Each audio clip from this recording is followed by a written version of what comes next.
بالعالمين والصلاة والسلام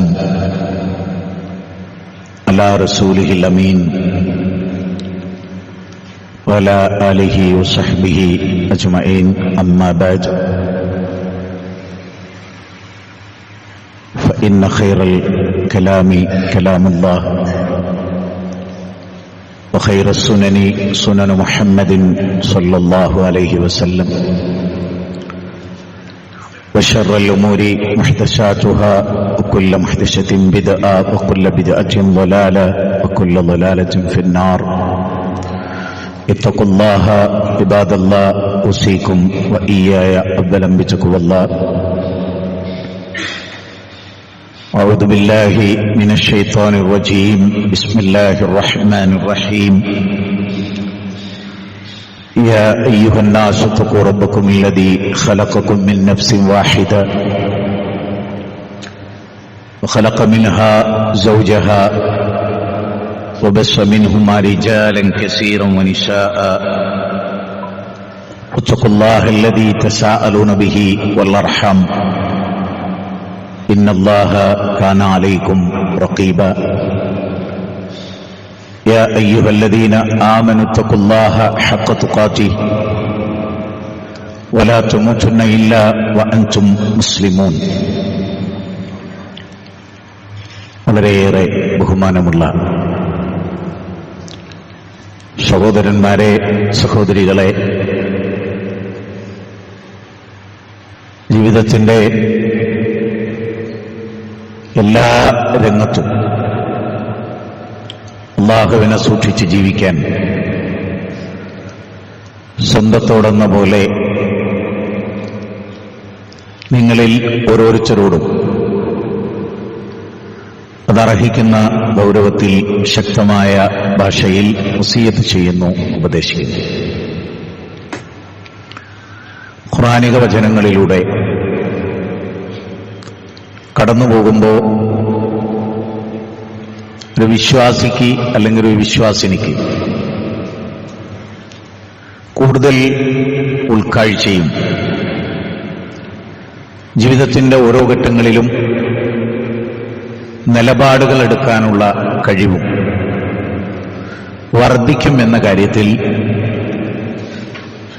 അതുമായി ബന്ധപ്പെടുന്നവർക്ക് സംശയമുണ്ടാവില്ല. ഖുർആൻ എപ്പോഴും നമുക്കൊരു നല്ല സഹായി കൂടിയാണ്.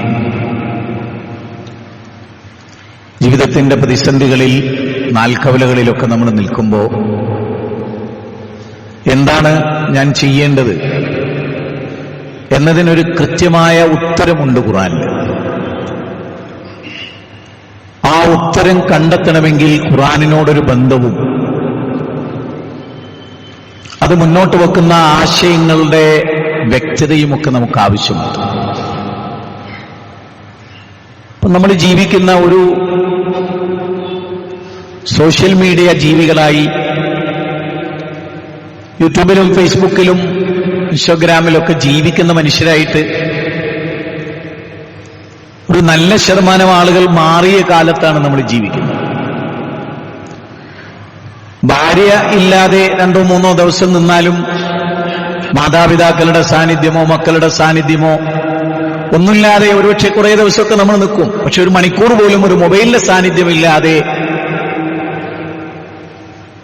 പല ആളുകൾക്കും ജീവിക്കാൻ പറ്റാത്തൊരു സാഹചര്യത്തിലാണ്. എന്തിലും കയറി ഇടപെടുക, ആരുടെ ജീവിതത്തിലും ഇടപെടുക, ഒരാവശ്യവുമില്ലാത്ത വിഷയത്തിലൊക്കെ ഇങ്ങനെ അവനാൻ അഭിപ്രായങ്ങൾ പറയുക.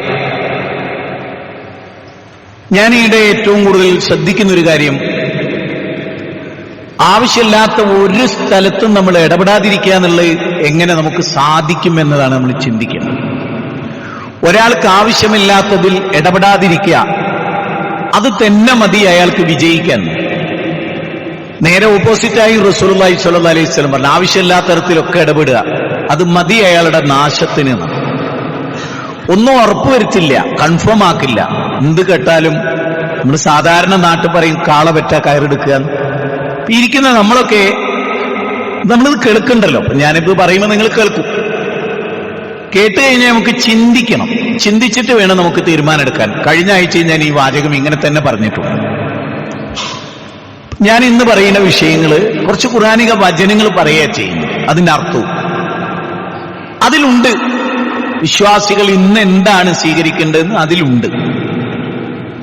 നമ്മൾ കുറച്ച് ഗൗരവമായി ഓരോന്നിനെ നോക്കി കാണുമ്പോൾ, ഞാനൊരു ഗൗരവമായി കാണുന്നത് നിങ്ങൾക്ക് എല്ലാവർക്കും ഗൗരവമായി കണ്ടോളുന്നൊന്നും അഭിപ്രായം എനിക്കില്ല. പക്ഷെ ഖുർആൻ വളരെ പ്രാധാന്യത്തോടുകൂടി കാണുന്നതിനെയൊക്കെ ആ പ്രാധാന്യത്തോടുകൂടി മുകളിലെടുക്കണം എന്നുള്ളൊരു വിശ്വാസം ഉള്ള ഒരാളാണ്. അതുകൊണ്ട് ആ വിശ്വാസത്തിൽ കുറച്ച് ഗൗരവമായിട്ട് കാര്യങ്ങൾ നോക്കിക്കാണുകയും പറയുകയും ചെയ്യാറുണ്ട് എന്നതും നിങ്ങൾക്ക് നന്നായി അറിയാവുന്നതാണ്. ഇന്ന് ഞാൻ പറയുന്ന ഖുർആന്റെ വചനവും അതിലടങ്ങിയുന്ന കണ്ടന്റും നാമുമായി എത്ര ബന്ധപ്പെട്ട് കിടക്കുന്നു. ഇന്ന ഹാദൽ ഖുർആന യഹ്ദീ ലില്ലത്തി ഹിയ അഖ്വം, ഏറ്റവും ചൊവ്വായതിലേക്ക്, 17 അധ്യായം 9 വചനാണ്. ഏറ്റവും ചൊവ്വായതിലേക്ക് ഈ ഗ്രന്ഥം നിങ്ങളെ നയിക്കുന്നു. അത് വെറും ഒരു അവകാശവാദമല്ല, അത് ബോധ്യപ്പെടുത്തുന്ന കുറച്ച് ഖുർആനിക വചനങ്ങളിലൂടെ ഇൻഷാ അല്ലാഹ് നമ്മൾ ഇന്ന് കടന്നു. ഖുർആനിലെ 60 അധ്യായമാണ് സൂറത്ത് മുംതഹന.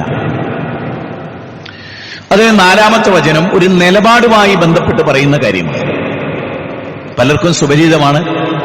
ഒരു വിഷയം ക്രോഡീകരിക്കുന്ന സമയത്ത് ഇത് ആവർത്തിച്ചു പറയേണ്ടതായിട്ടുണ്ട് ഇന്ന് എന്നുള്ളതാണ്. ഒരാവശ്യവുമില്ലാതെ എന്തിലും കയറി ആളുകൾ അഭിപ്രായം പറയും. ഒന്നും പഠിക്കാൻ തയ്യാറില്ല. എനിക്കതിൽ ഏറ്റവും വേദന തോന്നിയ ഒന്നാണ്, ചേലാകർമ്മം ചെയ്യാൻ വേണ്ടി ഒരു കുട്ടിനെ കൊണ്ടുവന്നു, അങ്ങനെ കുട്ടി മരിച്ചുപോയി. അത് ചാനലിലൊക്കെ ചർച്ച ചെയ്യുന്നു, നിങ്ങളും ഞാനും ഒക്കെ കണ്ടതാണ്. നിങ്ങൾക്ക് ആർക്കെങ്കിലും അതിന്റെ സ്ഥിതി അറിയോ? ചേലാകർമ്മം ഒന്നും നടന്നിട്ടില്ല. ചേലാകർമ്മം ചെയ്തതിന്റെ പേരിലും അല്ല കുട്ടി മരിച്ചത്. പക്ഷെ പുറത്തോട്ട് വന്നെങ്ങനെയാണ്? ബാലാവകാശ കമ്മീഷന് കേസ് കൊടുക്കുന്നു. കേസ് കൊടുക്കുന്ന എന്തിനാണ്? ചേലാകർമ്മം ഖുർആനിൽ ഇല്ല എന്ന് പറയാനാണ്. എന്നാ അതിന്റെ ആളുകൾ കൂടി വരികയാണല്ലോ, ഖുർആനിലുണ്ടെങ്കിൽ എടുക്കാന്ന്. ചേലാകർമ്മം ഖുർആനിൽ ഇല്ല എന്നാണ് അവൻ കണ്ടെത്തുന്നതെങ്കിൽ അവൻ ഖുർആൻ കണ്ടിട്ടില്ല എന്നാണ് എന്റെ അഭിപ്രായം. ഞാൻ പറഞ്ഞാലോ, അത് സ്വഹാബിമാര് പറഞ്ഞ ഒരു വിഷയത്തിൽ സ്വഹാബി പറഞ്ഞപ്പോ ഒരു സ്ത്രീ പറഞ്ഞു, ഞാൻ ഖുർആനിൽ കണ്ടിട്ടില്ലല്ലോ.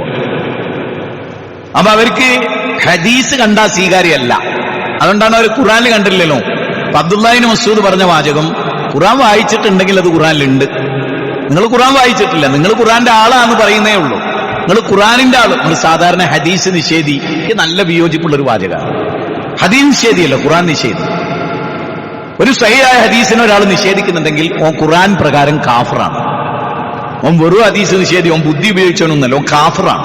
പരിപൂർണമായ അർത്ഥത്തിലെ 916 കാരറ്റ് കാഫറാണ്. ഒരു ഹദീസ് നിഷേധി ഹദീസ് നിഷേധിയല്ലോ, ഖുർആൻ നിഷേധിയാണ്. ഹദീസ് നിരൂപണം വേറെയാണ്, ഹദീസ് നിഷേധം വേറെയാണ്.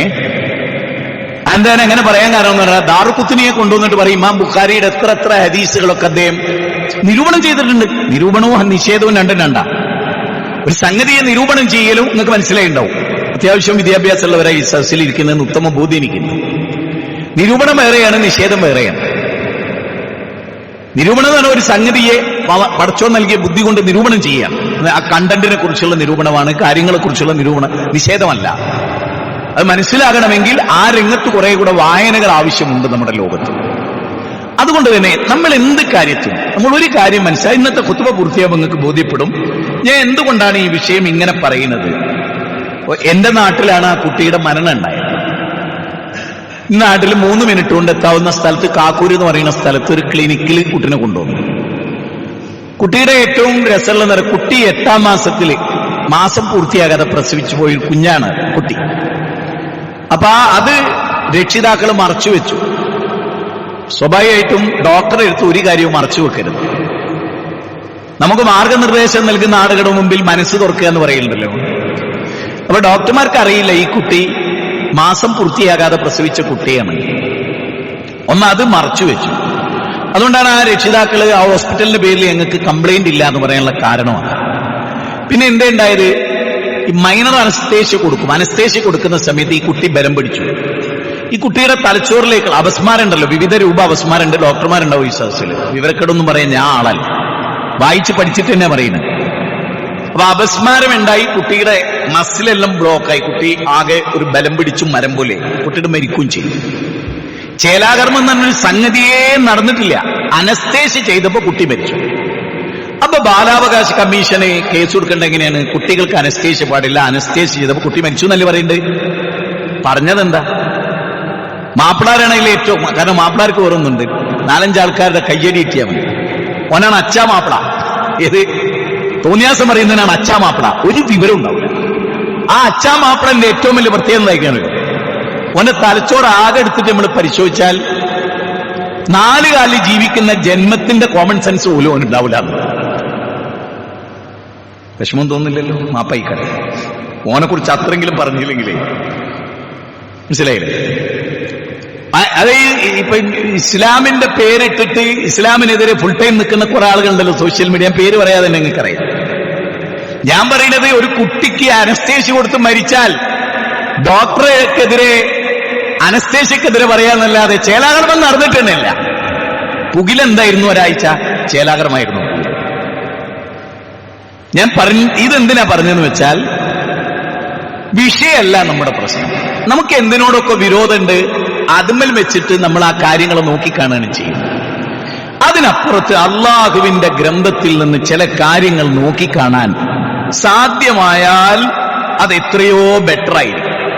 നമ്മൾ ഇന്ന് ജീവിക്കുന്ന ഒരു ലോകത്ത് നമുക്ക് കാഴ്ചപ്പാടുകൾ ഉണ്ടാവണം, നിലപാടുണ്ടാകണം. കാരണം നമ്മൾ മറ്റുള്ളവരെ പോലെ അല്ല.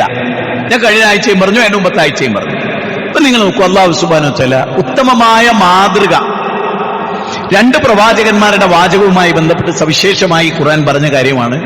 ഒന്ന്, ഖദ് കാനത് ലക്കും ഉസ്വത്തുൻ ഹസനത്തുൻ ഫീ ഇബ്രാഹീം വല്ലദീന മഅഹു ഇദ് ഖാലൂ ലിഖൗമിഹി ഇന്നാ ബുർആഉ മിൻകും വമിമ്മാ തഅബുദൂന മിൻ ദൂനില്ലാഹ് കഫർനാ ബികും വബദാ ബൈനനാ വബൈനകുമുൽ അദാവത്തു വൽ ബഗ്ളാഹു അബദാ ഹത്താ തുഅ്മിനൂ ബില്ലാഹി വഹദാ ഇല്ലാ ഖൗല ഇബ്രാഹീം ലിഅബീഹി. സൂറത്ത് മുംതാനയിലെ 4-ാമത്തെ വചനമാണ്. നമുക്കതിന്റെ അർത്ഥം നോക്കാം. നിങ്ങൾക്ക് ഇബ്രാഹിം അലൈഹിസ്സലാത്തു വസ്സലാമിലും, നിങ്ങൾ അടിവരട്ട് ഇങ്ങനെ മനസ്സിലാക്കുക, ഖുർആന്റെ നേർക്കുന്നേരെ എന്റെ വാചകങ്ങളുണ്ട്, നിങ്ങൾക്ക് അത് ഉപേക്ഷിക്കാം, തള്ളിക്കളയാം. അള്ളാഹുവിന്റെ വാചകം എന്ന് പറഞ്ഞാൽ ഞാൻ പറയുന്ന ആയത്തും അതിന്റെ അർത്ഥം ഉണ്ടല്ലോ, അത് മുകളിലേക്ക് എടുക്കണം. വേറെ ഒന്നും നമ്മൾ മുകളിലേക്ക് എടുത്തിട്ടില്ലെങ്കിലും ഇത് നമ്മൾ മുകളിലേക്ക് എടുത്തേ പറ്റും. നിങ്ങൾക്ക് ഇബ്രാഹിം നബിയിലും അദ്ദേഹത്തിന്റെ കൂടെയുള്ളവരിലും ഉത്തമമായ മാതൃക ഉണ്ടായിട്ടുണ്ട്. ഏത് കാര്യത്തിൽ? ഏത് കാര്യത്തിലാണ് ആ മാതൃക? അത് ശരിക്കും ആലോചിച്ച് തന്നെ വേണം. നമ്മൾ ഈ ഭൂമിയിൽ ജീവിച്ചിങ്ങനെ പോവാണ്. നമ്മൾ മാത്രം ഒരു 60-70 കൊല്ലം ജീവിച്ച് അതോടുകൂടി ജീവിതം അവസാനിക്കല്ലേ? നമ്മുടെ ജീവിതം തുടങ്ങുകയാണ്. ആ ജീവിതം തുടങ്ങുമ്പോ അവിടെ പരിശോധിക്കപ്പെടുന്നത് മുഴുവനും അലി ഇബ്നു അബീ ത്വാലിബ് റളിയല്ലാഹു അൻഹു പറഞ്ഞ ഒരു വാചകത്തെ ബേസ് ചെയ്തിട്ടാണ്. അതെന്താണത്? ദുനിയാവ് അമലി ചെയ്യാനുള്ള ഇടമാണ്. അവിടെ ഹിസാബില്ല, വിചാരണയില്ല. അല്ലാന്റെ ആഖിറം വിചാരണ മാത്രമുള്ള ഇടാണ്, അവിടെ അമലില്ല. ഈ ലോകത്ത് വെച്ച് വേണം നമുക്ക് സ്വർഗത്തിലേക്കുള്ളത് സമ്പാദിക്കാൻ. അതിവിടെ വെച്ചേ സാധ്യമാവും. ഖബറിലെത്തിയതിനു ശേഷം നമുക്ക് സാധ്യമല്ല. ഖബറിൽ പോലും നമുക്ക് കിട്ടുന്നത് ഖബറിലെത്തുന്നതിന് മുമ്പ് നമ്മൾ ചെയ്ത കാര്യമാണ്. ഈ വാചകങ്ങളൊക്കെ നിങ്ങൾ ശരിക്കും ഓർക്കണം കേട്ടോ. കാരണം ഒരു വെള്ളിയാഴ്ച ഖുതുബ കഴിഞ്ഞാൽ അടുത്ത വെള്ളിയാഴ്ച വരെ ചിന്തിക്കാം. ഞാൻ അങ്ങനെ ചിന്തിച്ച് ഓരോ ഖുതുബകളിലും മനസ്സിങ്ങനെ എന്റെ കഴിവിന്റെ പരമാവധി ഞാൻ പറയുന്നു. ഞാൻ വളരെ കഴിവ് കുറഞ്ഞ ഒരാളുമാണ്. അപ്പൊ അതിൽ നിന്നുകൊണ്ട് ഞാൻ നിങ്ങളോട് മാക്സിമം പറയണം, എന്റെ മാക്സിമം പറയണം. അതിലെനിക്ക് പടച്ചോന്റെ അടുത്ത് ഒരു ഭയപ്പാടും ഉണ്ടായിട്ടില്ല ഇന്ന് വരെ. എന്റെ കഴിവിന്റെ മാക്സിമം ഞാൻ ആ വിഷയങ്ങൾ പറയാറുണ്ട് എന്നതിൽ എനിക്ക് അള്ളാന്റെ മുമ്പിൽ അതില്ല, ഒക്കെ മറച്ചു വെച്ച ഒരാളാണ് എന്ന് എനിക്ക് തോന്നിയിട്ടില്ല ഇന്ന് വരെ. അതിന്റെ പേരിൽ എനിക്ക് പേടിയില്ല പടച്ചോനെ കണ്ടുമുട്ടാൻ. അതിന്റെ പേരിൽ എനിക്ക് പേടിയില്ല. കാരണം നമ്മൾ മനസ്സിലാക്കിയത് പറയാന്നുള്ള അതിനല്ലേ നമുക്ക് കഴിയൂ. നമുക്ക് ജനങ്ങളെ പഠിപ്പിക്കുമ്പോൾ ഉറച്ച വിശ്വാസം എന്തോ നമുക്ക് ബോധ്യപ്പെട്ടത് നമ്മൾ ജനങ്ങളോട് പറയാം. നമ്മുടെ ബാധ്യത അതാണ്. എന്റെ ഭാഗത്തെ ഞാനൊരു ഡോക്ടറായിരുന്നെങ്കിൽ എന്റെ അടുത്ത് ഒരു രോഗി വരികയാണെങ്കിൽ ഞാൻ അതിനെ സമഗ്രമായി പഠിച്ചിട്ട് അയാൾക്ക് മരുന്ന് എഴുതും. എന്റെ ഒരു ആഗ്രഹമാണ്. ഞാൻ പറഞ്ഞു ഞാൻ ഡോക്ടറല്ല. ആണെങ്കിൽ എന്റെ സ്ഥാപനത്തിന് പൈസ ഉണ്ടാക്കുക എന്നുള്ള ലക്ഷ്യം എനിക്ക് ഉണ്ടാവില്ല. അതുകൊണ്ട് തന്നെ ആ ഹോസ്പിറ്റലിലെ ഏറ്റവും വെറുപ്പ് ആ സ്ഥാപനത്തിന്റെ ഡയറക്ടർക്ക് എന്നോടായിരിക്കും. അതുകൊണ്ട് നമ്മളിവിടെ ഇബ്രാഹിം നബിയിൽ ഉത്തമ മാതൃകയുണ്ട്. അദ്ദേഹത്തിൽ വിശ്വസിച്ചവരിലും എന്ന് പറഞ്ഞാൽ ഒരു നാട്, ആ നാട്ടിൽ കുറെ മനുഷ്യന്മാര്, അവിടെ ഒരു ഭരണാധികാരി, അവിടെ ഒരു ഭരണകൂടം, സ്വച്ഛാധിപത്യപരമായ ഭരണകൂടം, ഇതൊക്കെ നടക്കുന്ന ഒരു നാട്ടില് ഇബ്രാഹിം നബിന്റെ കൂടെ, എന്നൊക്കറിയില്ല ഇബ്രാഹിം നബിന്റെ കൂടെ എന്ന് പറഞ്ഞാൽ ഇന്ന് നമ്മുടെ ഏറ്റവും ചെറിയ സംഘടനയുടെ കൂടെയുള്ള ആള് പോലും ഇബ്രാഹിം നബി അലൈഹി ഇസ്ലാമിന്റെ കൂടെ അല്ല. നിങ്ങൾക്കറിയില്ലേ? എണ്ണപ്പെട്ട നൂഹ് നബിന്റെ കൂടെ തന്നെ 12, ഒരു റിപ്പോർട്ടിൽ 46. ശരി, അത്ര ആളെ ഉണ്ടായിരുന്നുള്ളൂ, അതേ ടോട്ടലുള്ളൂ. അപ്പൊ അങ്ങനെ ഒരു കൊച്ചു സംഘമുള്ള ഇബ്രാഹിം നബിയെ പറ്റി അള്ള പറയാണ്, ഇബ്രാഹിം നബിയിലും അദ്ദേഹത്തിന്റെ കൂടെ ഉള്ളവരിലും നിങ്ങൾക്ക് ഉത്തമമായ മാതൃക ഉണ്ടായിട്ടുണ്ട്. ഇന്നാ ബുറാഉ മിൻകും വമിമ്മ, അവരെന്ത് ചെയ്തു? ബറാ വലാ ബറാ ഇസ്ലാമിലെ വളരെ സവിശേഷമായ രണ്ട് ശബ്ദങ്ങളാണ്. ഇന്നാ ബുറാഉ മിൻകും, അവർ പറയുന്നതെന്ന് വെച്ചാൽ നിങ്ങളും ഞങ്ങളും തമ്മിൽ ഇതാ ചെറിയൊരു അകലമുണ്ട്. എന്തിന്റെ പേരിലാണ് ആ അകലം? നിങ്ങൾ അല്ലാത്തവരെ ആരാധിക്കുന്നവരാണ്, ഞങ്ങൾ അള്ളാനെ മാത്രം ആരാധിക്കുന്നവർ. അതുകൊണ്ട് വബദ ബൈനനാ വബൈനകുമുൽ അദാവത്തു വൽ ബഅ്ലാഹു അബദ, നിങ്ങൾക്കിടയിലും ഞങ്ങൾക്കിടയിലും ശത്രുത പ്രത്യക്ഷപ്പെട്ടിരിക്കുകയുമാണ്. ഏത് വിഷയത്തിൽ? തൗഹീദിന്റെ കാര്യത്തിൽ നമ്മൾ തമ്മിൽ എന്തല്ല, നല്ല ടൈപ്പിലല്ല. നിങ്ങളുമായി ഞങ്ങൾ ശക്തമായി, ഞങ്ങളുമായി നിങ്ങൾക്കും കേട്ടോ. ഇത് വൺ വേ അല്ല, അവർക്ക് ഇവരോടും ഇവർക്ക് അവരോടും. ഒന്ന് ദോഷമാണ്, ഒന്ന് ഗുണമാണ്. ഒന്ന് ഗുണത്തോടുള്ള ദോഷവാദികളുടെ പോരാട്ടമാണ്, ഒന്ന് ആത്യന്തിക ജീവിതത്തിന്റെ നഷ്ടം. ബുദ്ധിപരമായ, വിവേകപരമായ, നന്ദിപരമായ, നീതിപരമായ എല്ലാ കാര്യങ്ങളും ലംഘിച്ചവരാണ് ശിർക്ക് ചെയ്യുന്നവർ. അതാരായാലും മൊയ്തീൻ ശേഖയെ രക്ഷിക്കണേന്ന് വിളിക്കുന്ന ഒരാൾ നന്ദി കെട്ടവനാണ്, അവിവേകിയാണ്, അറിവില്ലാത്തവനാണ്, നീതിബോധമില്ലാത്തവനാണ്, തലപ്പാവില്ലാത്തവനാണെന്ന് ഞാൻ പറയില്ല, താടിയില്ലാത്തവനാണെന്ന് ഞാൻ പറയില്ല, മുഫ്തി സ്ഥാനം കിട്ടുന്നില്ല ഞാൻ പറയില്ല. അതൊക്കെ ഉണ്ടാവും. പക്ഷെ ഇപ്പറഞ്ഞ ഞാൻ നേരെ എണ്ണി 5 കാര്യമുണ്ടല്ലോ, അതില്ല. അതില്ലാതെ എനിക്ക് ഉറപ്പിച്ച് പറയാൻ പറ്റും. എന്തുകൊണ്ട്? അള്ള പറഞ്ഞു, 3-ാം അധ്യായം 18 അള്ള പറഞ്ഞു നീതിമാനല്ല ഓൻ. വേറൊരു സ്ഥലത്ത് അള്ള പറഞ്ഞു ഓൻ ന്യായമില്ലാത്തവനാണെന്ന്. വേറൊരു സ്ഥലത്ത് അള്ള പറഞ്ഞു ഓന് വിവരമില്ലാത്തവനാണെന്ന്. വേറൊരു സ്ഥലത്ത് പറഞ്ഞു ഓൻ തെളിവ് ഹാജരാക്കാത്തവനാണ്. അങ്ങനെ പല കോലത്തിലും ആ വിഷയം അള്ളാഹു ഖുർആനിൽ പലയിടങ്ങളിലും പറഞ്ഞു. അത് പിന്നീട് നമ്മുടെ ടോപ്പിക്കായി വരുമ്പോ ഇൻഷാ അല്ലാഹ് ഞാൻ പറയാം. പക്ഷേ ഇവിടെ ഇബ്രാഹിം നബിയിൽ ഉത്തമമായ മാതൃക ഉണ്ടായിട്ടുണ്ട്. എന്താണ് മാതൃകയുടെ ഒരു പ്രശ്നം? എന്താണ് ആ മാതൃക ഉണ്ടായത്? ഏത് കാര്യത്തിലാണ്? ശിർക്കൻവാദികളോട്, ബൗദ്ധ വിശ്വാസികളോടുള്ള നിലപാടുകളുടെ കാര്യത്തിലാണ്. ആ നിലപാട് അവർ പറയുന്നത് എന്താ? നിങ്ങൾക്കിടയിലും ഞങ്ങൾക്കിടയിൽ മാത്രമല്ല, നിങ്ങളെയും നിങ്ങൾ ആരാധിക്കുന്ന വസ്തുക്കളെയും ഞങ്ങൾ വിട്ടൊഴിഞ്ഞു നിൽക്കുന്നു. നിങ്ങളോട് സഹകരിക്കാൻ ഞങ്ങൾക്ക് ബുദ്ധിമുട്ടുണ്ട്. നിങ്ങളോട് സഹകരിക്കാൻ ഞങ്ങൾക്ക് ബുദ്ധിമുട്ടുണ്ട്. ഞങ്ങൾ എന്തുകൊണ്ട് നിങ്ങളുടെ കൂടെ ഇല്ല? അതിന് കാരണം, ഒന്ന്, നിങ്ങൾ ദൈവമില്ലെന്ന് പറയുന്നു. 2, നിങ്ങൾ മരണാനന്തര ജീവിതമില്ലെന്ന് പറയുന്നു. 3, നിങ്ങൾ മതം മനുഷ്യനെ മയക്കുന്ന കറുപ്പാണെന്ന് പറയും. 4, നിങ്ങൾ മതത്തെ തുരത്തണം എന്ന് നിങ്ങൾ ഔദ്യോഗികമായി എഴുതി വെച്ചിരിക്കുന്നു. 5, മതത്തെ നേരിടുക എന്നതാണ് നമ്മുടെ ജീവിതത്തിന്റെ ലക്ഷ്യമെന്ന് നിങ്ങളുടെ ഭരണഘടനയിൽ എഴുതുന്നു. മതവിശ്വാസിയായ ഒരാൾ നിങ്ങളുടെ മെമ്പർഷിപ്പ് എടുക്കുമ്പോൾ അത് അവിടെ അവസാനിക്കണമെന്ന് നിങ്ങൾ എഴുതി വെച്ചിരിക്കുന്നു. അതുകൊണ്ട് ഞങ്ങൾക്ക് നിങ്ങളോട് ബന്ധമല്ല. അതുപോലെയല്ല ഇവിടുത്തെ മറ്റ് രാഷ്ട്രീയ പാർട്ടികൾ. That's all. ഞാൻ സൂചന മാത്രം നൽകുകയാണ്. ഇത് തന്നെയാണ് നമുക്ക് എന്തുകൊണ്ട് പറ്റില്ല. പറ്റാത്തതിന് കാരണമുണ്ടെന്നേ. നമ്മളോട് ചോദിക്കുകയാണ് എന്ത്? What is the reason? നമുക്ക് റീസൺ ഉണ്ട്. നമ്മുടെ റീസൺ വളരെ വ്യക്തമാണ്. കാരണം നമ്മൾ മറ്റുള്ളവരെ പോലെയല്ല. ഒന്ന്, നമ്മളുടെ പ്രത്യേകത തന്നെ എന്താണ്? നമ്മളൊരു പ്രത്യേക നിയമത്തെ ആധാരമാക്കി ജീവിക്കുന്നവരാണ്. ഇബ്രാഹിം നബി അലൈഹി സ്വലാത്തു വസ്സലാമിലും അദ്ദേഹത്തിൽ വിശ്വസിച്ചവരിൽ നിങ്ങൾക്ക് മാതൃകയുണ്ട്. നിങ്ങളും ഞങ്ങളും തമ്മിൽ ബന്ധമില്ല. നിങ്ങളോടും നിങ്ങൾക്കിടയിലും ഞങ്ങൾക്കിടയിലും ശത്രുത പ്രത്യക്ഷപ്പെട്ടിട്ടുണ്ട്. ഹത്താ, ഏതുവരെ? തുഅ്മിനു ബില്ലാഹി വഹ്ദ, ഏകനായ റബ്ബിന്റെ വഹദാനിയത്ത് നിങ്ങൾ അംഗീകരിച്ചാൽ അന്നിമിഷം അവസാനിക്കും നമ്മൾ തമ്മിലുള്ളത്. കണ്ടോ? അല്ലാതെ നിങ്ങളോട് നിങ്ങളെ തൊലി കറുത്തു എന്നുള്ളതിന്റെ പേരിലോ, നിങ്ങളൊരു ഭരണകൂടത്തിന്റെ കീഴിൽ ജീവിക്കുന്നതിന്റെ പേരിലോ ഒന്നും നമ്മൾ തമ്മിൽ അഭിപ്രായം ഭിന്നതൊന്നുമില്ല. അങ്ങനൊന്നുമില്ല. നിങ്ങൾ നാട് ഭരിക്കുന്നു എന്നുള്ളതിന്റെ പേരിൽ നിങ്ങളോട് ഞങ്ങൾക്കൊന്നുമില്ല. നിങ്ങളുടെ ഏറ്റവും വൃത്തിഹീനമായ, സംസ്കാരവിരുദ്ധമായ, മനുഷ്യത്വത്തിന് നിലക്കാത്ത നിങ്ങൾ എഴുതി വെച്ച നിങ്ങളുടെ നേതാക്കന്മാരുടെ കിതാബിന്റെ കണ്ടന്റ് നിങ്ങൾ ഭരണത്തിന്റെ മറവിൽ നടപ്പാക്കുന്നു. എത്ര ക്ലാരിറ്റിയാണല്ലേ! ഒന്ന് ആലോചിച്ച് നോക്കിയേ. നിങ്ങൾ ഭരിച്ചതുകൊണ്ടോ, നിങ്ങൾ ഭരിക്കുന്ന ഭരണകർത്താവിന്റെ പേര് ഇന്ന പേരായതുകൊണ്ടോ, അയാൾക്ക് താടിയില്ലാത്തത് കൊണ്ടോ, മീശ പഠിച്ചതുകൊണ്ടോ ഒന്നല്ല നമ്മുടെ വിയോജിക്കും. അയാളുടെ പ്രസ്ഥാനം രൂപപ്പെടുത്തിയ എടുത്ത 2 ബുദ്ധിജീവികൾ പറയുന്നു, ഒരാള് യഥാർത്ഥത്തിൽ ഈ പാർട്ടിയുടെ ആളാകണമെങ്കിൽ ദൈവനിഷേധം കൊണ്ട് മുഖമുദ്രയാകണം. ഓൻ യുദ്ധം ചെയ്യുന്നുണ്ടെങ്കിൽ അത് ചെയ്യേണ്ടത് മതത്തോട് മാത്രമായിരിക്കണം, മനുഷ്യരോടല്ല. മതത്തോട് യുദ്ധം ചെയ്യണം. അപ്പൊ അങ്ങനെ പ്രഖ്യാപിച്ച ഒരു ടീമിന്റെ കൂടെ സഹകരിക്കുക, അവരെ കൂടെ നിൽക്കുക, അവർക്ക് വേണ്ടി വാദിക്കുക, ഇതൊക്കെ എല്ലാ മുസ്ലിം സംഘടനകളുടെയും ഇപ്പോഴത്തെ ഒരു ദയനീയ പരാജയമാണ്. കുറച്ച് കൂടുതലുള്ളത് പലപ്പോഴും എനിക്ക് തോന്നിയിട്ടുണ്ട്, ഞാനൊക്കെ ഉൾക്കൊണ്ട് 10-40 കൊല്ലം സ്വീകരിച്ച ഒരു പ്രസ്ഥാനത്തിൽ ഇതിന്റെ മെമ്പർമാർ കൂടി വരുന്നുണ്ടോ എന്ന് സംശയിക്കുന്ന ഒരാളാണ്. സംശയമല്ല, എനിക്കത് ബോധ്യപ്പെട്ടതാണ്.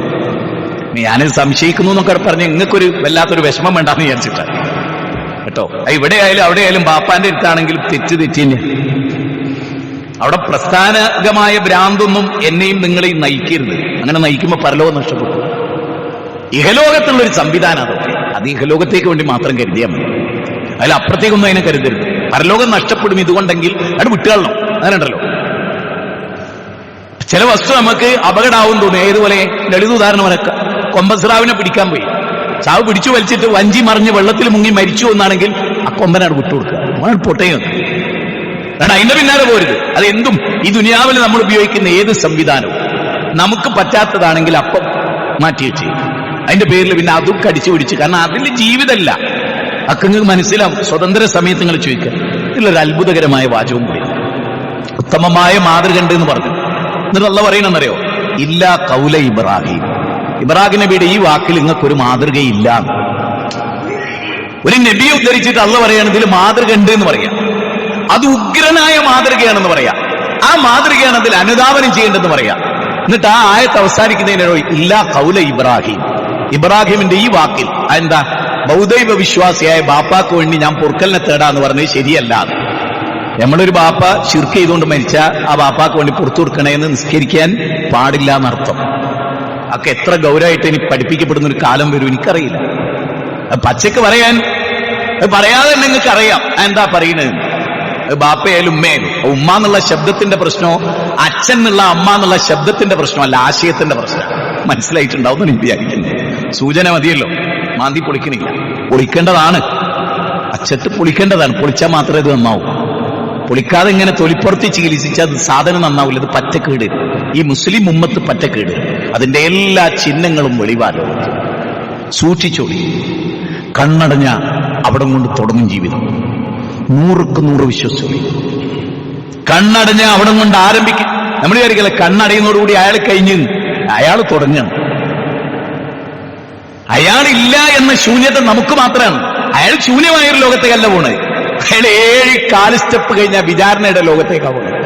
അപ്പൊ അയാളെ സംബന്ധിച്ചിടത്തോളം സംഭവബഹുലമായ ഒരു റിസൾട്ട് വാങ്ങാൻ വേണ്ടിയിട്ട്, അങ്ങനെയല്ല നമ്മള് മെഡിക്കൽ കൊടുത്തിട്ട് റിസൾട്ട് 3 ദിവസം കഴിഞ്ഞിട്ട് കിട്ടും എന്ന് പറഞ്ഞാൽ ആ കോണിപ്പടി ഇങ്ങനെ കയറുമ്പോൾ ഒരു ബേജാറുണ്ടാവില്ലേ? ഈ റിസൾട്ടിൽ ക്യാൻസർ ഉണ്ടാവോ, ഈ റിസൾട്ടിൽ മാരകം ഉണ്ടാവോ? അതാണ് ഇത്. ആ കോണിപ്പടി ഇങ്ങനെ 1, 2, 3 വെക്കുമ്പോൾ ഒരു മിടിപ്പില്ലേ? അതുപോലാണ് ഖബറില് മയ്യത്ത് കൊണ്ടുവച്ചോലെ 7 അടി ഇങ്ങോട്ട് വെക്കുമ്പോ അവിടെ വിചാരണ സ്റ്റാർട്ട് ചെയ്യുക. അവിടെ സംഭവബഹുല. ഇവിടെ അയാളായിട്ടുള്ള നമ്മുടെ ചിന്ത മാഞ്ഞു പോവുകയാണെങ്കിൽ അവിടെ അയാള് അത്രയും കാലം ജീവിച്ചതിന്റെ റിസൾട്ടിലേക്കുള്ള യാത്രയിലാണ്. ഒന്ന് ഗൗരവമായിട്ട് ആലോചിച്ചോട്ടെ. അവനാന് വേണ്ടി ഒറ്റക്ക് ഖബറിൽ പോയി കിടക്കും. ബാപ്പയും മക്കളൊക്കെ തിരിച്ചു വരും. എല്ലാവരും മനസ്സിലാക്കുക. അത് ഞാൻ കഴിഞ്ഞ ദിവസം ഒരു മയ്യത്ത് പള്ളിക്കാട്ടിൽ ഇറക്കി വെക്കുമ്പോൾ ഓർത്താണ്. ആത്മഹത്യ ചെയ്താൽ ഞാൻ ഒരു പയ്യൻ മഹലിൽ, ഒരു 21 വയസ്സുള്ള ചെക്ക്, ഒരു കാര്യമില്ലാതെ. ഇന്നത്തെ മക്കൾക്ക് നമ്മൾ വെറുതെ ഒന്ന് നോക്കിയാൽ മതി. ആ മൊബൈൽ ഉപയോഗിക്കുന്ന വെറുതെ ഒന്ന് തുറപ്പിച്ച് നോക്കിയാൽ പറയൂ എന്നെ വാപ്പിക്ക് ഇഷ്ടമല്ലല്ലേ ഞാൻ മരിച്ചാള് എന്നാ പറയാ. ചെറിയ കുട്ടികൾ വരെ ഇപ്പൊ പറയുന്നത് അങ്ങനെ. അതൊക്കെ നമ്മൾ വേറെ സംസാരിക്കേണ്ട വിഷയങ്ങളാണ്. അപ്പൊ ഇവിടെ എന്താണ്? ഇബ്രാഹിം നബിയിൽ നിങ്ങൾക്ക് മാതൃകയല്ല.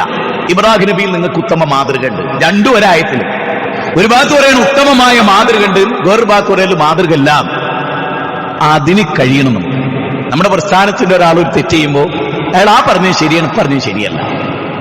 അയാൾ ആ പറഞ്ഞത് ശരിയാണ്, ഇപ്പറഞ്ഞത് ശരിയാകാനുള്ള ഒരു സാധ്യത അങ്ങനെ വേണ്ട. അതത്ര ശരിയുള്ള ഏർപ്പാടാണ്. അതൊക്കെ അവനാന് സന്തോഷം നൽകും തൽക്കാലം എന്നല്ലാതെ ആത്യന്തിക സന്തോഷത്തിന്റെ മാനദണ്ഡം അതല്ല. അതുകൊണ്ട് പിന്നെ പറയുന്നത് എന്താ? ഞാൻ ആ ഭാഗം മാത്രം ഫോക്കസ് ചെയ്യാം. പിന്നെ പറയുന്നത് ഇങ്ങനെ അവർ നിലപാടെടുക്കാനുള്ള കാരണം എന്താ? ബൗദ്ധവിശ്വാസികളുടെ നിലപാടെടുക്കാനുള്ള കാരണം അവരിങ്ങനെ പ്രാർത്ഥിച്ചതായിരുന്നു. എന്താണ് ആ പ്രാർത്ഥന? റബ്ബന അലൈക തവക്കൽന. നോക്കൂ, അവരെന്താണ് പ്രാർത്ഥിച്ചുകൊണ്ടിരുന്നത്? വ ഇലൈക അനബ്ന വ ഇലൈക്കൽ മസീർ. അതായത് അവരുടെ പ്രാർത്ഥന എന്തായിരുന്നു?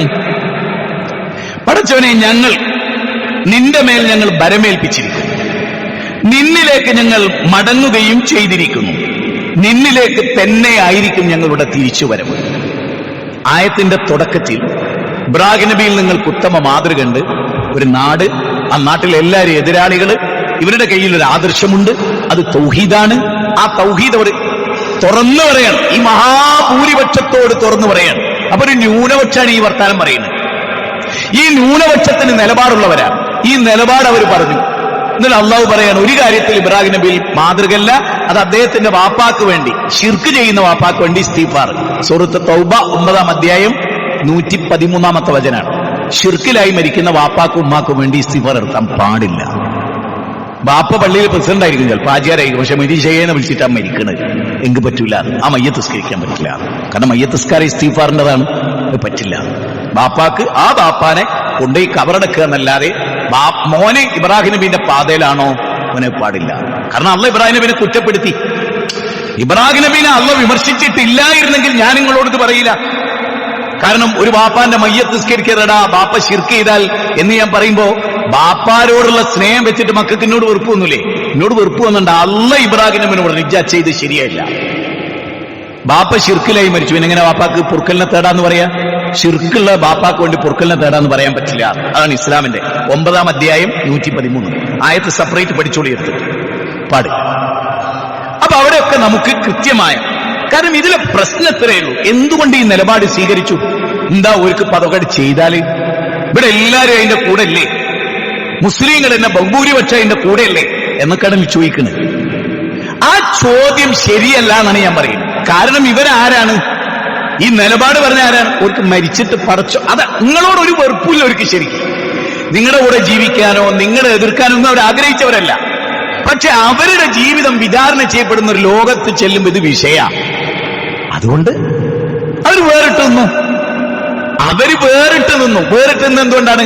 മരണാനന്തര ജീവിതത്തിൽ ഒരു വിചാരണ ഉണ്ട്, റബ്ബിലേക്ക് മടക്കപ്പെടും. ഈ ബോധ്യമാണ് മുസൽമാനെ നിലപാടെടുക്കാൻ തീരുമാനിക്കുന്നത്.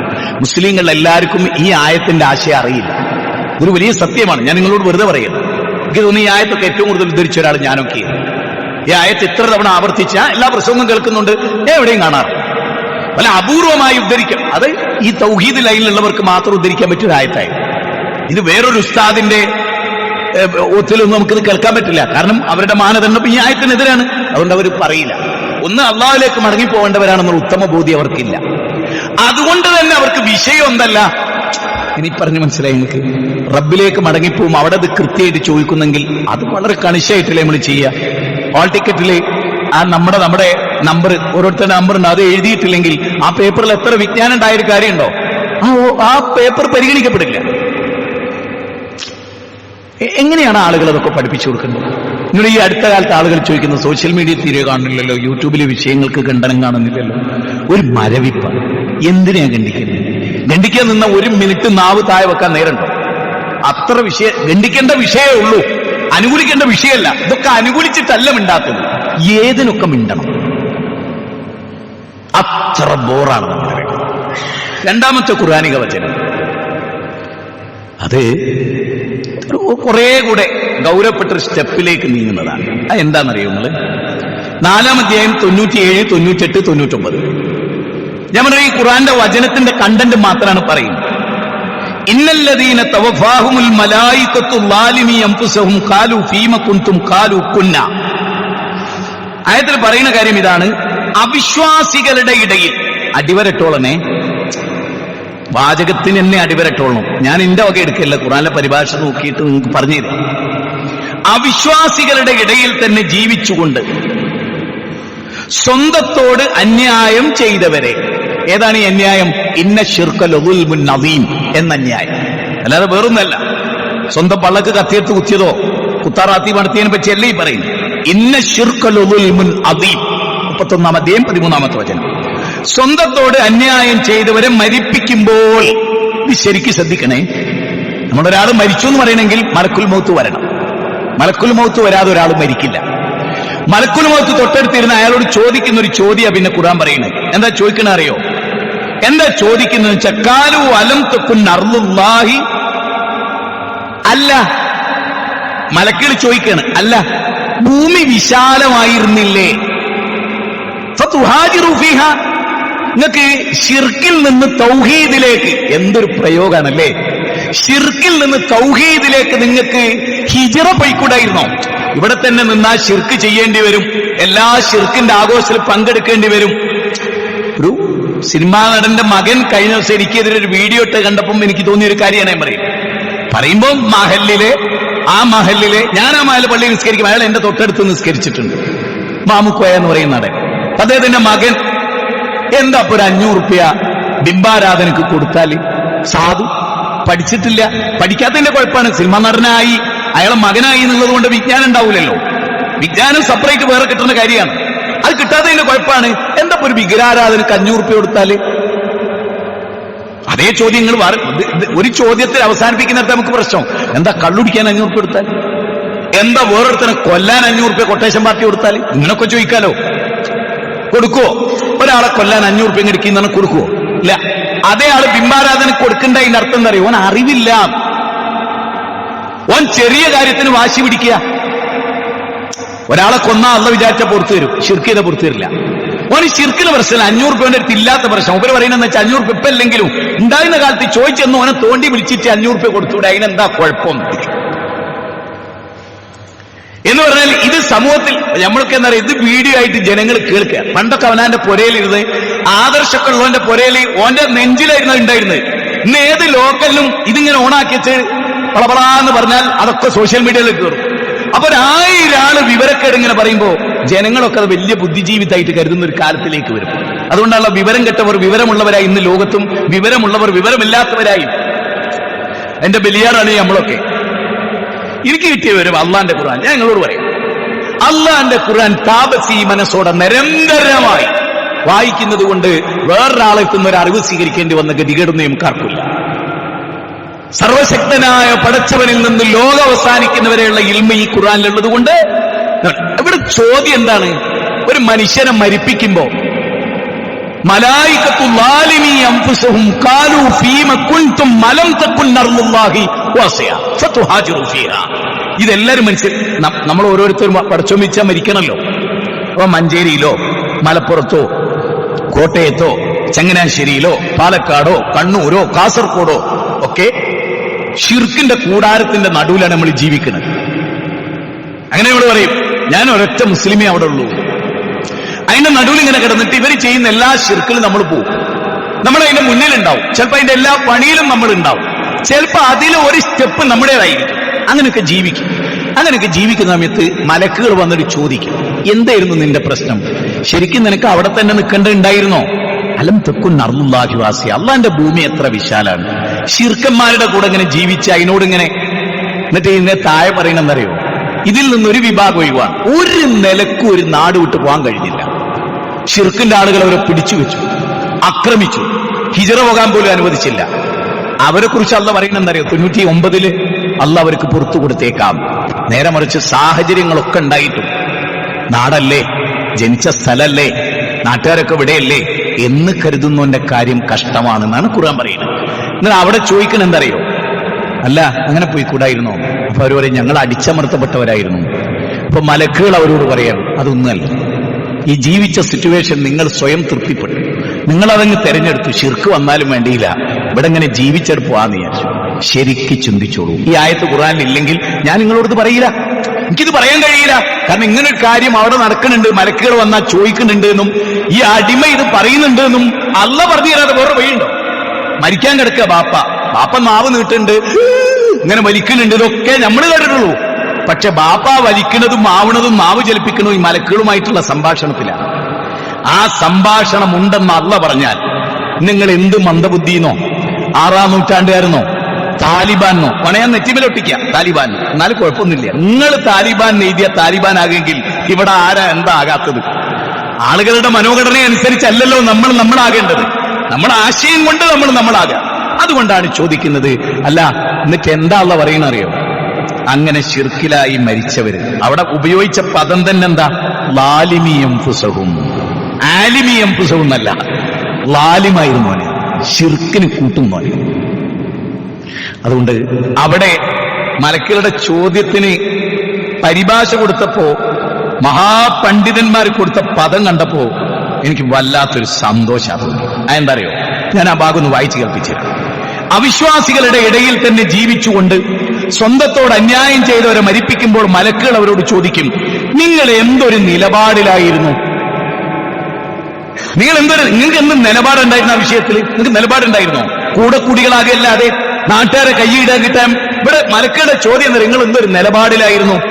സാരല്ലേ, ഇവിടെ ജനിച്ചു ഇവിടെ വളർന്നല്ലേ, കല്യാണം അപ്പുറത്തുണ്ട്, സുരേന്ദ്രൻ അപ്പുറത്തുണ്ട്, ഭാസ്കരൻ ഇവിടെ ഉണ്ട്, സംഗതി സംഖ്യയാണ് ഒക്കെ ആണെങ്കിലും ഒരു വർഷത്തിൽ എന്തെങ്കിലും ഒരു ഉത്സവം വരുമ്പല്ലേ നമ്മൾ അതിലുള്ളത് എന്നൊക്കെ നമ്മൾ ചിന്തിക്കണേ. പക്ഷെ മലക്കുകൾ വിടൂല എന്നാ പറയുന്നത്. അതുകൊണ്ട് ഈ ആയത്ത് കണ്ട ഞാൻ സന്ദർഭത്തിന് നിങ്ങളോട് പറഞ്ഞിട്ടില്ലെങ്കിൽ ഈ മിമ്പറിന്റെ പവിത്രത കളഞ്ഞു കുളിച്ച ഖത്തീബാവും ഞാൻ തയ്യാറല്ല. അതുകൊണ്ടാണ് നിങ്ങളോട് ഈ ആയത്ത് പറയുന്നത്. ഇതിന് അടുത്ത വാചകം എന്താ പറയുന്നത്? നിങ്ങൾക്ക് സ്വദേശം വിട്ട്, ഇതിൽ 2 പോയിന്റ് ഉള്ളത്. നാട് വിട്ടു പോകുക എന്നുള്ള വിഷയമല്ല, മതം വിടുക എന്നുള്ള വിഷയമാണ്. നാട് കടത്തപ്പെട്ടു വിഷയമല്ല, മതത്തിൽ നിന്ന് പുറത്താക്കപ്പെട്ടത് വിഷയ. മതത്തിൽ നിന്ന് പുറത്തു പോകുന്നത് ഗൗരവമായിട്ട് കാണണം. നാട്ടിൽ നിന്ന് പുറത്തു പോകുന്നത് ഗൗരവമായിട്ടേ പ്രവാചകന്മാർ കണ്ടിട്ടില്ല. കാരണം ഒരു നബിയും ജനിച്ച നാട്ടിൽ മരിച്ചിട്ടില്ല. അതാണ് മനസ്സിലായിക്കൂടെ. നൂഹ് നബിയാണ് ഒന്നാമത്തെ ആൾ. നാട് വിട്ടുപോയതാ തൗഹീദിന് വേണ്ടി. മകൻ നാട് വിട്ടല്ല, മകൻ ദീന് വിട്ടതാ. ദീന് വിട്ട മകനോട് ജനിച്ച നാട്ടിൽ നിന്ന് നൂഹ് നബി പറയുന്നെന്താ? മോനെ, ബാപ്പാന്റെ കൂടെ നാട് വിട്ടുപോരി മോനെ. കാരണം എന്താ? മോനെ, നീ ദീന് വിട്ടവനാ. ദീന് വിട്ടാ തരക, 2 ലോകം നിനക്ക് പോക. ഇഹലോകത്തും ശിക്ഷയാണ്, പരലോകത്തും ശിക്ഷയാണ് മോനെ. അതുകൊണ്ട് നീ വിട്ടത് മതമാണ്, ബാപ്പാന്റെ പാരമ്പര്യമാണ്, പ്രപഞ്ചത്തിന്റെ ആദർശമാണ്. ആ ആദർശം വിട്ടോടുകൂടെ മോനെ നാടുണ്ടായിട്ടും കാര്യമില്ല, നാട്ടിൽ മരിച്ചിട്ടും കാര്യമില്ല. ബാപ്പാനെ നോക്കു മോനെ, ആദർശമനുസരിച്ച് നാട് വിടുകയാണ്. കാരണം ആദർശം അനുസരിച്ച് നാട്ടിൽ ജീവിക്കാൻ പറ്റാണ്ടായി മോനെ. അതുകൊണ്ട് ബാപ്പ പോവുകയാണ്. മോനെ, നീ വിട്ട ദീനിൽ നിന്ന് ദീനിലേക്ക് തിരിച്ചു വന്നോ. ബാപ്പാന്റെ ഫിർഖത്തുന്നാജിയ എന്ന കപ്പലിൽ കയറിക്കോ. അതുകൊണ്ടാണ് ലോകത്ത് ഫിർഖത്തുന്നാജിയ എന്നുള്ള പേര് തന്നെ ലോകം ഉപയോഗിച്ചു. ഫിർഖത്തുന്നാജിയ നൂഹ് നബിന്റെ കപ്പലാ. അഹ്ലുസുന്നത്തി വൽ ജമാഅ പറയുന്ന കാര്യമാണ് ഞാൻ ഈ പറയുന്നത്. ആ കപ്പലിൽ കയറാൻ ആവശ്യപ്പെട്ടു. മോനെ, ജനിച്ച നാട് നമ്മൾ വിടുകയാണ്, പക്ഷേ ബാപ്പാന്റെ കയ്യിൽ ഒരു ആദർശമുണ്ട്. മോനെ, നിന്റെ കയ്യിൽ ഒരു ആദർശമല്ല, നീ ആദർശം വിട്ടവനാ. ഞാൻ ആദർശത്തിന് വേണ്ടി നാട് വിടുകയാണ്. ഭയങ്കര പോയിന്റ് ആട്ടോ. ഞാൻ 10 ദിവസം ചെയ്തിട്ട് എനിക്ക് ഒടുക്കല്ല. നാട് വിടുക എന്നുള്ളതല്ല ഒരു വിശ്വാസം. കാരണം മരണത്തിന് ശേഷമുള്ള ഒരു ജീവിത, യഥാർത്ഥ ജീവിതം. അവിടെ രക്ഷപ്പെടുന്ന നാട്ടിൽ തന്നെയായിരുന്നോ ജീവിച്ചതെന്ന് അല്ല ചോദിക്കൂല. ഇവിടെ ആവുമ്പോൾ നമ്മൾ നാട്, ID കാർഡ് ഉണ്ടോ, ആധാർ കാർഡ് ഉണ്ടോ നോക്കുന്നത് നാട്ടുകാരനാണോ എന്ന് അറിയാനാ. പരലോകത്ത് അല്ല ആധാർ കാർഡ് ഉണ്ടോ, ID കാർഡ് ഉണ്ടോ അലക്ക. അല്ലൊരു പത്താക്ക കാണിച്ചു തരും. ആ പത്താക്കയിൽ ലാ ഇലാഹ ഇല്ലല്ലാഹ് ഉണ്ട്. ആ ലാ ഇലാഹ ഇല്ലല്ലാഹയുടെ പത്താക്കയുള്ളവൻ അവിടെ രക്ഷപ്പെടും. അവിടെ അതാ കാർഡ്. കാർഡ് എന്ന് തന്നെയാ റസൂൽ പറഞ്ഞേ. ഇതേപോലെ ID കാർഡ് മുത്തുനബി ഉപയോഗിച്ച പതാ. അങ്ങനെ ID കാർഡ് അവിടെ ഉണ്ട്. ആ കാർഡ് ലാ ഇലാഹ ഇല്ലല്ലാഹ് എഴുതിയ കാർഡായിരിക്കും. അല്ലാണ്ട് എന്റെ ബാപ്പ എവിടെ ജനിച്ചതെന്നോ ഏത് പഞ്ചായത്തിലാണെന്നോ അത് ഉപയോഗിക്കില്ല. മനസ്സിലാവുണ്ടോ? മനസ്സിലായിട്ടില്ലെങ്കിൽ എന്നെ പിടിച്ചു വെച്ച് ചോദിക്കണം. എന്നെ പിടിച്ച് കള്ളക്കാക്ക നിങ്ങൾ പറഞ്ഞു, എനിക്ക് തൃപ്തിയായിട്ടില്ലെന്ന് പറഞ്ഞു. എനിക്ക് വിരോധമല്ല. എന്നെ അങ്ങനെ പിടിച്ചേക്കണമെന്ന് ആഗ്രഹിച്ച ഒരാളാ. പിടിച്ചുവെച്ചാൽ മാത്രം ഒരു വെട്ടിക്കൊല്ലുമോ? അതിനൊരു ഷഹീദിന്റെ കൂലിയും കിട്ടും. ന്യായം സത്യമായി പറയാൻ ആളുകളുടെ എണ്ണം കുറഞ്ഞുകൊണ്ടേയിരിക്കും. അടുത്തതെന്നറിയോ? അത് അതിശയത്തോടുകൂടി കാണേണ്ടതാ. അല്ലാഹു സുബ്ഹാനഹു വ തആല 39-ാം അധ്യായം 10-ാമത്തെ വചനത്തിൽ ചോദിക്കണം എന്തറിയോ? അടുത്ത വാചകമാണേ. അതായത് പഠിച്ചതവൻ കുലിയ ഇബാദിയല്ലദീന ആമനു തഖൂ റബ്ബക്കും. അല്ലാഹു സുബ്ഹാനഹു വ തആല പറയുന്നത്, വിശ്വസിച്ചവരായ എന്റെ ദാസന്മാരെ നിങ്ങൾ അല്ലാഹുവിനെ സൂക്ഷിക്കുക. സൂക്ഷിക്കേണ്ട പോലെ നിങ്ങൾ സൂക്ഷിക്കുക. ഐഹിക ജീവിതത്തിൽ നന്മയാണ് നിങ്ങൾ പ്രവർത്തിക്കേണ്ടത്. എന്നിട്ട് അടുത്ത വാചകം എന്തറിയോ? അള്ളാന്റെ ഭൂമി വിശാലമാണ്. ഓർമ്മപ്പെടുത്തരുത്. കാരണം നന്മ പ്രവർത്തിക്കാൻ നിങ്ങൾ നിൽക്കുന്ന നാട് അനുയോജ്യം അല്ലെങ്കിൽ, നിങ്ങൾക്ക് നല്ലതിന് വേണ്ടി മാത്രം നിലകൊള്ളാൻ പറ്റിയ ഒരു സിറ്റുവേഷൻ നിങ്ങളെ സ്കൂളില്ലെങ്കിൽ ആ സ്കൂൾ വിട്ടിട്ട് വേറൊരു സ്കൂൾ പോവുക. ആദർശം വിടുകയല്ല വേണ്ടത്. ഏത് എനിക്ക് ഈ സ്കൂൾ എന്നെ മതി, വീട്ടിന്റെ അടുത്ത് 10 മിനിറ്റ് നടന്നാ മതി, ആദർശം വിട്ടാലും കുഴപ്പമില്ല. ആദർശം വിട്ടാ കുഞ്ഞുമോനെ ദുനിയാവും ഉണ്ടാവില്ല ആഖിറും. സ്കൂൾ വിട്ടാൽ ദുനിയാവും ഉണ്ടാവും ആഖിറും ഉണ്ടാവും. കാരണം വേറെ സ്കൂളുണ്ട്. ദീന് വിട്ടാൽ മരിച്ചതിന് ശേഷം പിന്നെ അവിടെ പോയിട്ടൊരു ദീൻ ഉണ്ടാക്കാൻ കഴിയില്ല. ഇവിടുത്തെ സ്കൂൾ വിട്ടാൽ അപ്പുറത്തെ സ്കൂളുണ്ട്. ഇവിടുത്തെ സ്കൂൾ സ്ഥാനം അങ്ങ് തെറിച്ചാൽ അപ്പുറത്തെ സ്കൂൾ പോയി കയറാം. പക്ഷെ മരിച്ചിട്ട് കബറിലാട്ടെത്തിയാൽ പിന്നെ സ്വർഗത്തിന് വേണ്ടി പണിയെടുക്കാൻ ഒരു റിട്ടേൺ ഇല്ല. പോയിന്റ് മനസ്സിലായി? ഇത് മാത്രം അന്നത്തെ എന്റെ പോയിന്റ്. മതം വിടുമ്പോ സൂക്ഷിച്ചോളി എന്നുള്ളത് മാത്രം അന്നത്തെ പോയിന്റ്. പാർട്ടിനെ മുറുക്കി പിടിക്കുമ്പോൾ നഷ്ടപ്പെടുന്നത് മത. പാർട്ടിനെ 16 മൈൽ അപ്പുറത്തേക്ക് പുറങ്കാലോട് ചവിട്ടി അത് മാറ്റുമ്പോൾ വിശ്വാസി രക്ഷപ്പെടും. കേരളത്തിൽ ഞാൻ വിചാരിച്ചിരുന്നത് കേരളത്തിലെ മനുഷ്യന്മാർക്ക് ബുദ്ധിയും കഥയുണ്ട്. എനിക്ക് വിശ്വാസമല്ലോ. എനിക്ക് നഷ്ടപ്പെട്ടൊരു 10 അല്ലേ, അതെനിക്ക് നഷ്ടപ്പെട്ടൊരു 10 അല്ലേ. എന്തുകൊണ്ടാണ് നിങ്ങൾക്ക് നഷ്ടപ്പെട്ടെന്ന് എന്നോട് സ്വകാര്യം ചോദിക്കുക. അല്ലെങ്കിൽ നിങ്ങൾക്ക് വിവാദം ഉണ്ടായെന്ന് പറയാം. പക്ഷെ ഞാൻ എന്റെ നാവുകൊണ്ട് പറയണ്ടേ തുടക്കട്ടെ. അപ്പൊ അല്ലാഹു സുബ്ഹാനഹു വ തആല പറയണെന്നറിയോ? ഇതിൽ ഒരു പോയിന്റ് കൂടെ ശ്രദ്ധിച്ചോ. ഭൂമി വിശാലമാണെന്നുള്ള ബോധ്യം നമുക്ക് വേണം. ജനിച്ചത് മക്കത്തല്ലേ, മക്ക വിട്ടു പോകുമ്പോൾ റസൂൽ കരഞ്ഞിട്ടില്ലേ? പിന്നെ ജീവിച്ച മദീനത്തല്ലേ, മരിച്ചതും അവിടെയല്ലേ, ഖബറും അവിടെയല്ലേ. ആണ്. അബ്രോൾ നഗരത്തിലല്ലേ ഇബ്രാഹിം നബിന്റെ ഖബർ? മൂസാ നബി ചെങ്കടൽ കടന്നു പോയ ആളല്ലേ? ആരാ നാട് വിടാത്ത? പക്ഷെ ദീന് വിട്ടില്ല. നമ്മളോ ദീന് വിട്ടാലും വണ്ടിയിലും നാട് വിടൂല. ഇനി അള്ളാന്റെ ഖുർആന്റെ അടുത്ത വചനം, ഇതൊക്കെ അള്ളാന്റെ ഖുർആൻ ഞാൻ പറയുന്നത് നിങ്ങൾ ശ്രദ്ധിച്ചോളൂ. 31-ാം അധ്യായത്തിൽ അള്ള പറയണത്, അള്ള പറയുന്നത് ഏത് ഭൂമിയിൽ വെച്ചാൽ നിങ്ങൾ മരിക്കാന്നറിയില്ല, നാളെ എന്താ സംഭവിക്കുക നിങ്ങൾക്കറിയില്ല. എന്നിട്ട് അള്ള ഉറപ്പിച്ച് 3 സ്ഥലത്ത് പറയണെന്തറിയോ? വലാ തമൂതുന്ന ഇല്ലാ വഅൻതും മുസ്ലിമൂൻ. നിങ്ങൾ എവിടെ മരിച്ചാലും വേണ്ടില്ല, മരിക്കുന്നിടത്തുനിന്ന് നിങ്ങൾ മുസ്ലിം ആകണം. നിങ്ങൾ കേരളത്തിൽ ജീവിച്ച് മുസ്ലിമായി ജീവിച്ച് മരിക്കാൻ പറ്റുമോ? അവിടെ ജീവിച്ച് മരിക്കണം, പക്ഷെ മുസ്ലിം ആവണം. നിങ്ങൾ കാസർഗോഡേ മരിച്ച് സാരമില്ല, നിങ്ങൾ എവിടെ മരിക്കുന്നത് എന്റെ വിഷയമല്ല, നിങ്ങൾ എങ്ങനെ മരിക്കുന്നു അതെനിക്ക് വിഷയമാണ്. അതുകൊണ്ടാണ് ഇബ്രാഹിം നബി മക്കളെ വിളിച്ചിട്ട് പറഞ്ഞ്, മക്കളെ നിങ്ങൾ എവിടെയായാലും, നിങ്ങൾ എവിടെ പോയാലും ഫലാ തമൂതുന്ന ഇല്ലാ വഅൻതും മുസ്ലിമൂൻ. 2-ാം അധ്യായം 132 സൂറത്ത് ബഖറ. റബ്ബി ഖദ് ആതൈതനി മിനൽ മുൽക്കി വഅല്ലംതനി മിൻ തഅവീലിൽ അഹാദീസി ഫാത്തിറസ് സമാവാതി വൽ അർദ് അൻത വലിയ്യി ഫിദ് ദുനിയ വൽ ആഖിറ തവഫനി മുസ്ലിമൻ. കണ്ടോ? തവഫനി മുസ്ലിമൻ വഅൽഹിഖ്നി ബിസ്വാലിഹിൻ. രാജാധികാരം കിട്ടി, എല്ലാം കിട്ടി. ദുനിയാവെന്ന് പൊട്ടക്കണ്ണിൽ കൊണ്ടുപോയിട്ടപ്പോഴും ലാ തസ്രീബ അലൈക്കുമുൽ യൗം, നിങ്ങളായിട്ട് എനിക്കൊരു പ്രതികാരമില്ല, അതൊന്നും ഈ ലോകത്ത് തീർക്കേണ്ടതല്ല. എന്നിട്ട് അള്ളാഹിനോട് പറയണമെന്നറിയോ? രാജാധികാരമൊക്കെ നാട്ടുകാർ വലുതായി കാണും, എനിക്കത് വലുതല്ല. പിന്നെ സ്വപ്നം വ്യാഖ്യാനിക്കാനുള്ള കഴിവ് നാട്ടുകാരുടെ മുമ്പിൽ അത് വലിയ കഴിവാ. അതുകൊണ്ടാണ് അവർ എന്റെ അടുത്ത് വരുന്നത്. ഞാൻ അങ്ങനെ ഞെറിഞ്ഞു കുത്തിന്നിട്ട് എല്ലാവരും വന്നല്ലോ, എനിക്ക് ഈ രണ്ടും ഉണ്ട്, അതുകൊണ്ട് ആളുകൾ വന്നു. പക്ഷെ എനിക്കിത് രണ്ടും വലുതല്ല. ശരിക്കും ചിന്തിച്ചോളൂ കേട്ടോ. മറിച്ച് അദ്ദേഹം പറയുന്നത് എന്താ അറിയാം? പഠിച്ചവന് മരിക്കുമ്പോൾ മുസ്ലിം ആക്കി മരിപ്പിക്കണേ. സാലിഹ്യങ്ങളുടെ ഇതാണ് ജീവിത ലക്ഷ്യം. അതുകൊണ്ട് നമ്മളിവിടെ ഒരു സൂംബയായാലും എന്ത് വിഷയം വരുമ്പോൾ നമ്മളതിനെ വിലയിരുത്തുന്നത് ഈ മാനദണ്ഡത്തിലാണ്. അതുകൊണ്ടാണ് നമ്മൾ പ്രതിക്കൂട്ടിൽ നിർത്തപ്പെടുന്നത്. ഈ മാനദണ്ഡം ഇവിടുത്തെ ജനം ടി വിക്ക് ഉണ്ടാവില്ല, റിപ്പോർട്ടർ ചാനലിക്ക് ഉണ്ടാവില്ല, ഇവിടുത്തെ ബാക്കിയുള്ള മീഡിയ വണ്ടി ചിലപ്പോൾ ഉണ്ടായിക്കൊള്ളുന്നില്ല, അല്ലെ വേറൊരുക്ക് ഉണ്ടായിക്കൊള്ളുന്നില്ല. അവിടെ കുത്തിരിക്കുന്ന എല്ലാവർക്കും അത് ഉണ്ടാകണം നമ്മൾ വിചാരിച്ചിട്ട് കാര്യമില്ല, നമുക്ക് ആഗ്രഹിക്കുക. പക്ഷെ നമ്മുടെ സ്ഥിതി അതല്ലല്ലോ. ഈ വിശ്വാസമുള്ള നമുക്ക് എവിടെയാണെങ്കിലും 3-ാം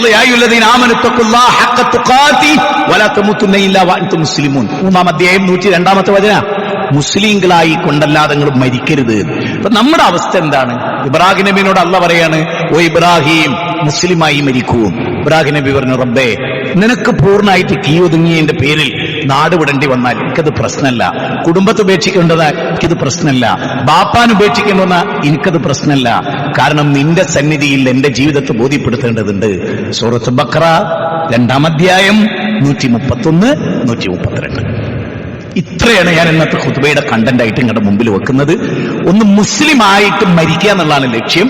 ഏത് നാട്ടിൽ മരിക്കുക എന്നുള്ളതല്ല, ഏത് പാർട്ടിയിൽ മരിക്കുക എന്നുള്ളതല്ല, മറിച്ച് ഇസ്ലാമിന്റെ മുഴുവൻ നന്മകളും കാത്തു സൂക്ഷിച്ചുകൊണ്ട് ജീവിച്ച് അത് നിലപാടായി തുറന്നു പറഞ്ഞ് ഞങ്ങൾ നിങ്ങളോടൊപ്പം ഇല്ലെന്നും ഞങ്ങൾക്ക് ഇന്നൊരാശയമാണുള്ളതെന്നും നിങ്ങൾക്കത് നമ്മൾ ആരെങ്കിലും പറ. ഇതിലും വലിയ അത്ഭുതമല്ലേ ഈ ആയത്തിൽ? നിങ്ങൾ ശ്രദ്ധിച്ചോ, നിങ്ങളുമായി തൗഹീദിന്റെ പേരിൽ ഞങ്ങൾക്ക് ഭിന്നതയുണ്ട്, അതുകൊണ്ട് നിങ്ങളെ കഴുത്തറക്കുന്നാണോ ഇബ്രാഹിം നബി പറഞ്ഞത്? അതിൽ മാതൃക ഉണ്ടെന്നാണോ പറഞ്ഞത്? മനസ്സിലായോ? അവരോട് ഞങ്ങൾ നിങ്ങളെ തല്ലുന്നോ, നിങ്ങളെ നാട്ടിൽ നിന്ന് പുറത്താക്കുന്ന അല്ലേ പറയുന്നത്? തൗഹീദിന്റെ ആളുകൾ അവര് നാട്ടിൽ നിന്ന് പുറത്താക്കുന്ന അറിയുന്നത്, ഷിർക്കിന്റെ ആളുകളെ ഞങ്ങൾ പുറത്താക്കുന്ന അവർ പറയില്ല. ഞങ്ങൾ നിങ്ങളെ തല്ലൂന്ന് പോലും പറയില്ല. ഇബ്രാഹിം നബിയോട് ബാപ്പയെ പറഞ്ഞേ കല്ലെറിഞ്ഞു കൊല്ലും. ഇബ്രാഹിം നബി ആണല്ലോ ശരിക്കും പറയേണ്ടത്. അള്ളാഹിനോട് നന്ദി കേട് കാണിച്ച് ഒരുത്തനെ കല്ലെറിഞ്ഞു കൊല്ലുക എന്ന് പറഞ്ഞാൽ അത് പടച്ചോന്റെ പാർട്ടിന്റെ പ്രത്യേകത ആകണല്ലോ. പക്ഷെ ഇസ്ലാം അത് പഠിപ്പിച്ചില്ല. പോയിന്റാണ്, ചിന്തിക്കേണ്ടവർ ചിന്തിക്കാം. അള്ളാഹു ഖൈർ നൽകട്ടെ.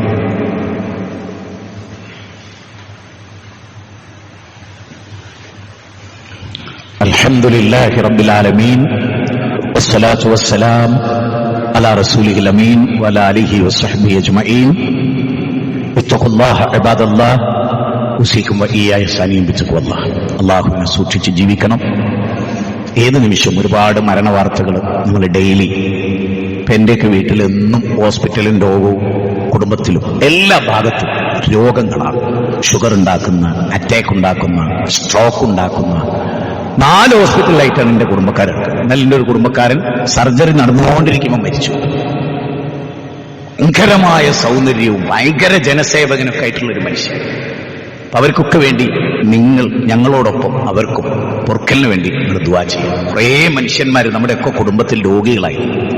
ഞാൻ പറഞ്ഞു വന്നതിൻ്റെ തുകത്തിലുള്ള നിങ്ങളോടൊക്കെ എനിക്ക് ബാധ്യതയുണ്ട്. എൻ്റെ ബാധ്യത നിങ്ങൾക്ക് ഹക്ക് പറഞ്ഞു തരിക എന്നുള്ളതാണ്. നിങ്ങൾക്ക് എല്ലാവർക്കും ഇഷ്ടപ്പെടില്ലേ? അത് എന്നോട് നോക്കാൻ അള്ള പറയാത്തതുകൊണ്ട്.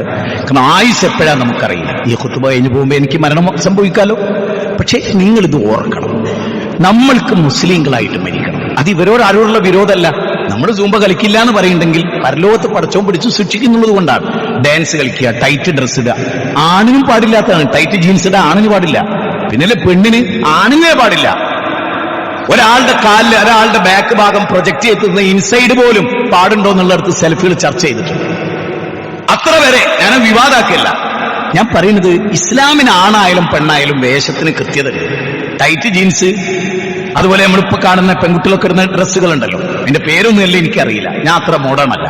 പക്ഷേ അത് ആണിനും പറ്റില്ല. ആണിന്റെ ശരീരത്തിൽ ഇറങ്ങിയ ഡ്രസ്സ് പാടില്ല എന്ന് പഠിപ്പിച്ച മതാണിത്. അപ്പൊ അതുകൊണ്ട് നിങ്ങൾക്ക് എന്താ ടൈറ്റ് ഇട്ടാൽ ഞങ്ങൾക്ക് പാടില്ല, ഞങ്ങളുടെ നബി പാടില്ല. ഞങ്ങളുടെ മുസ്ലിങ്ങളെ ഞങ്ങളിവിടെ ജീവിച്ചോട്ടെ, ഞങ്ങളുടെ ഭരണഘടന ഞങ്ങൾക്ക് ഇസ്ലാമായി ജീവിക്കാൻ ആർട്ടിക്കിൾ 25 അവകാശം നൽകി. ദയവ് ചെയ്ത് ഉപദ്രവിക്കരുത്, എങ്കിലേ പരലോകത്ത് രക്ഷപ്പെടും. എല്ലാത്തിനും തർക്കിക്കാൻ പോയാൽ ആ തർക്കം മാത്രം മതി നമ്മളെ നശിപ്പിക്കാൻ. എല്ലാറ്റിലും തർക്കിക്കണ്ട. പിന്നെ മിമ്പറിന്റെ ചൂട്ടിൽ നിങ്ങൾ നിർബന്ധമായി ഞാൻ പറയുന്ന അപ്പം നിങ്ങൾ മറുപടി പറയില്ല എന്ന് എനിക്ക് ഉറപ്പുള്ളതുകൊണ്ടല്ലേ ഇപ്പൊ ഞാൻ ഇതൊക്കെ പറയുന്നത്. നിങ്ങൾ അപ്പം മറുപടി പറയുമെങ്കിൽ ഇതിങ്ങനെ നിന്നുപോകുമല്ലോ. നിങ്ങൾക്ക് മറുപടി പറയട്ടെ ജുമയ്ക്കേശ്. അൽഹംദുലില്ലാ, ഞാൻ എനിക്ക് വലിയ ഇഷ്ടമുള്ള ആളാണ്. അതുകൊണ്ട് എനിക്ക് തന്നെ ഒരു പേടിയും ബേജാറും. ഈ ഉമ്മത്ത് എവിടെ എത്തി, ഇതെങ്ങനെ അവസാനിക്കും പറയുന്നത്. അതുകൊണ്ട് ദയവ് ചെയ്ത് അള്ളാഹിനോർക്കാം, നമ്മളൊരു മുസ്ലിമാന്ന് നോക്കുക, നമുക്ക് നിലപാടുണ്ടോ നോക്കുക. എല്ലാവർക്കും പറ്റുന്നത് നമുക്ക് പറ്റില്ല. അദ്ദുനിയ സിജുനുൽ മുഅ്മിൻ വജന്നത്തുൽ കാഫിർ. സത്യനിഷേധിക്ക് സ്വർഗം പോലെയാണ് ദുനിയാവ്, നമുക്ക് ജയിൽ പോലെയാണ്. അങ്ങനെ ജയിലിനൊരു ബൗണ്ടറി ഉണ്ട്, ആ ബൗണ്ടറി ഉണ്ട് നമുക്ക്. നിലപാടിന്റെ ഒരു ബൗണ്ടറി ഉണ്ട് നമുക്ക്, ആ ബൗണ്ടറി നമ്മൾ ലംഘിക്കുന്നു. പടച്ചോൻ നമ്മളെ ഖൈർ നൽകട്ടെ. നമ്മുടെ പള്ളിയുടെ പരിപാലനവുമായി ബന്ധപ്പെട്ട് മനസ്സ് തട്ടി എന്നും പറഞ്ഞ് മുഷിപ്പിക്കുന്നല്ല. ആഴ്ചയിലെ 7 ദിവസം ആവർത്തിച്ചു വരുമ്പോൾ ഒരു ദിവസം ഒരു മാസത്തിൽ 4 തവണയല്ലേ നമ്മളിത് കേൾക്കുന്നുള്ളൂ. പള്ളിക്ക് കൊടുക്കണേ. ഒരു മാസത്തിൽ 4 വെള്ളിയാഴ്ചയല്ലേ നമ്മളിത് കേൾക്കുന്നുള്ളൂ. മാക്സിമം വന്നാൽ പള്ളിക്ക് കൊടുക്കണേ, അതേ ഉണ്ടാവുള്ളൂ.